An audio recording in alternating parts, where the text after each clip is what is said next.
Welcome to Unit 4. In this unit we will focus on religious art, specifically the art of three religious traditions, Hinduism, Buddhism, and Islam.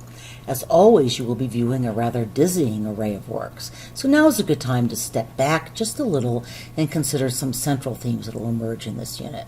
One is religious narrative.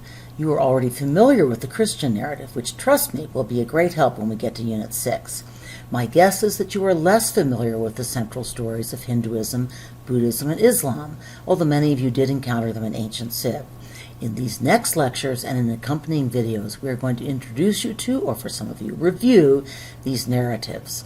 We have already talked about the special characteristics of sacred space, their exclusivity, abundance of material wealth and decoration, association with ritual and ceremony, and, in many cases, location in a place of spiritual or political significance.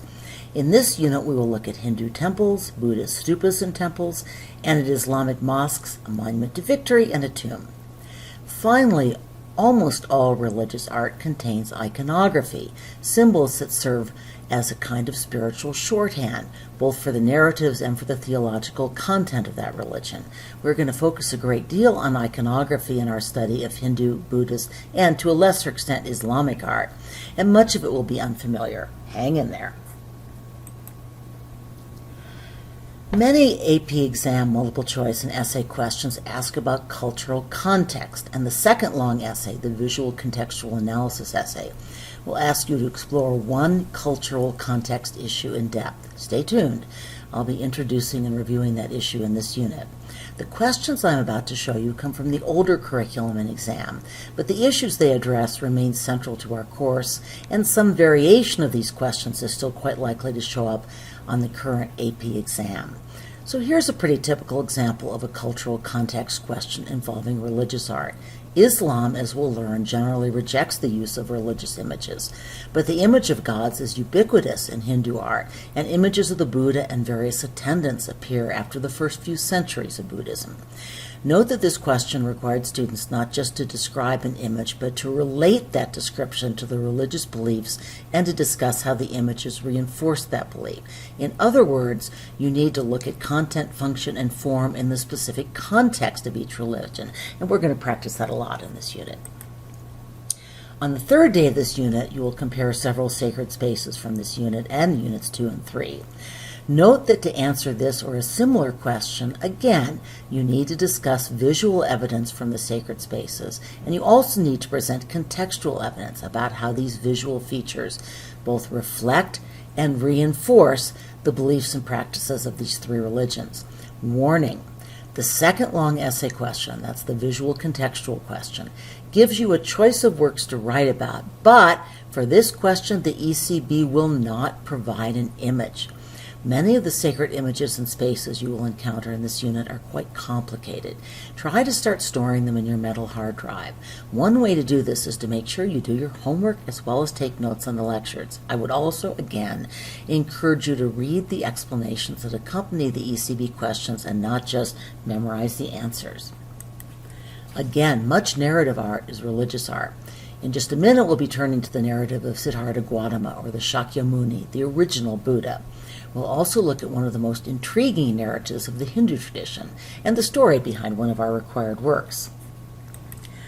Almost all the major Buddhist and Hindu sites are also pilgrimage sites. The same is true for the Islamic Kaaba and the Dome of the Rock, which are not mosques.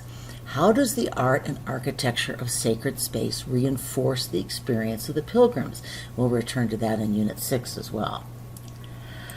And now that I've made this unit sound alarming, I'll move on to Hinduism and Buddhism, and I hope ease some of your concerns. Our story begins in India, where both Hinduism and Buddhism were born. When I was first designing this unit, I planned to introduce Hinduism, explore Hindu art, and then move on to Buddhism, Buddhist art, etc. I changed my mind, and the reason is that Buddhism grew out of, more accurately, it emerged in reaction to Hinduism, and Hinduism, in turn, evolved significantly after Buddhism swept through India, partly in response to the challenge that this new religion posed. So I'm going to spend the rest of the day introducing both religions together. I'm going to rely heavily on two old but excellent videos, so you'll get a nice break from the disembodied voice.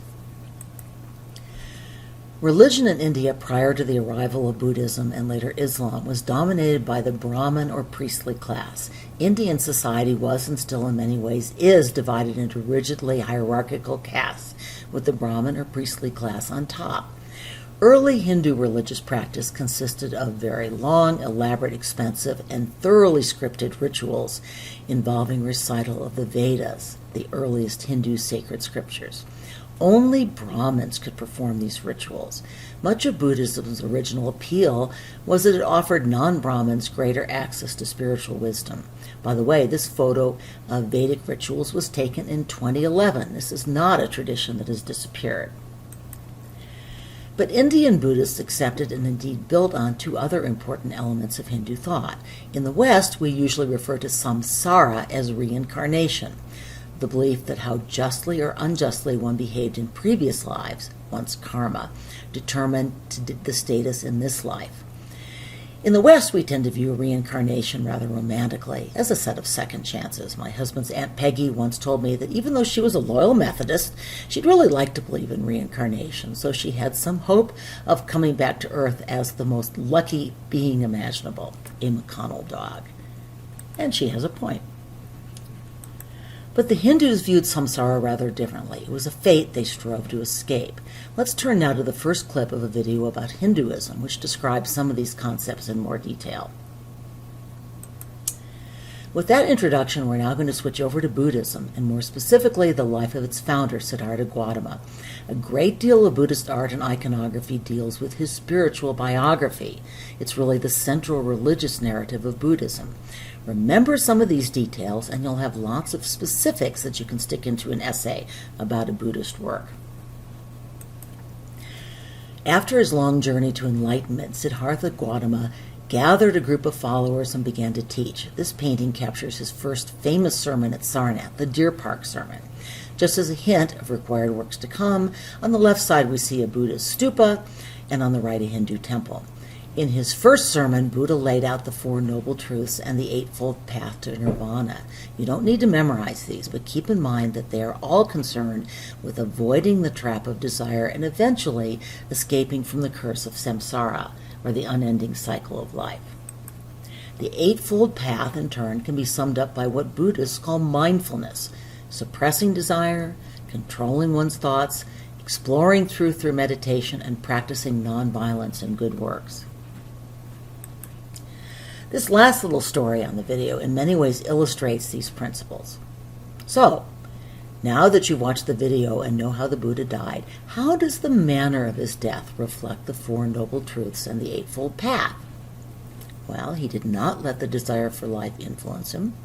He did not allow evil thoughts to affect his view of the accidental poisoner, but instead worked for the good of others, both by forgiving the poisoner and by working to prevent others from being poisoned. Before we head back to Hinduism, let me make some brief comments about worldwide religious and philosophical movements at the axis, or turning point of what we now call the Common Era. Not all historians buy into the Axial Age hypothesis, but the theory goes like this. Between approximately the birth of Siddhartha Gautama and the death of Christ, new ways of thinking appeared in Persia, India, China, and the Greco-Roman world, in a striking parallel development, without much direct cultural contact between these participating cultures. A few years ago, I listened to a lecture series on the Axial Age. The professor giving the lecture stated that most religions and philosophies before this so-called Axial Age were concerned with what he called cosmic maintenance. That is, keeping the gods satisfied and, when possible, enlisting their help through offerings and sacrifice. Think of the Sumerian votive figures. What Buddha, Confucius, Socrates, Zarathustra, the later Hebrew prophets, and Christ offered was a philosophy and/or theology based less on propitiating the gods or enlisting their service, and more on ethical behavior and personal transformation. How can we think more clearly? How do we live more justly? What is truth, and how should we pursue it? We've seen how Buddhism challenged a religion based on sacrifices by a priestly class. a pretty good example of cosmic maintenance, with a religion or philosophy based on self-transformation through repression of desire, mindfulness, meditation, and good works. In time, we will see Hinduism stepped up to the challenges of the so-called Axial Age. Buddhism spread rapidly, especially after it was adopted by the ruler of the Indian Mauryan dynasty, King Ashoka, in the 3rd century BCE. From there, it spread into Southeast Asia, China, and Japan, often with royal sponsorship and with some rather interesting changes in beliefs and practices. Stay tuned for days 3 and 4 and the long essay we will explore at the end of the unit, which will discuss the spread of Buddhism, a favorite ECB topic. During these years, Hinduism went into something of an eclipse, and then in around 300 CE, during the era of the Gupta Empire, it experienced a rebirth. One explanation for this so-called Hindu Renaissance was that Hinduism moved away from an almost exclusive emphasis on priestly sacrifice toward a much greater emphasis on personal transformation and the pursuit of justice, especially concepts that were important to Buddhists, such as karma, or the fate arising from the justice of previous actions.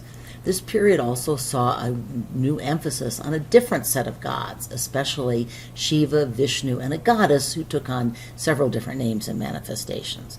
Finally, Hindus increasingly devoted themselves to one particular member of the Hindu pantheon, heightening the importance of personal worship and a sense of personal connection to the gods.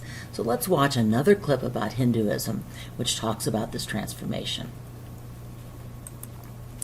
As you've just learned, Hinduism has a vast pantheon of gods whom Hindus worship individually, but also see as part of a general godhead. In this sense, Hinduism is both polytheistic and monotheistic. Hinduism is also especially rich in dramatic, lively narratives. People with demons, monkeys, elephant-headed gods, snakes, so many great stories, and very little time left to tell them.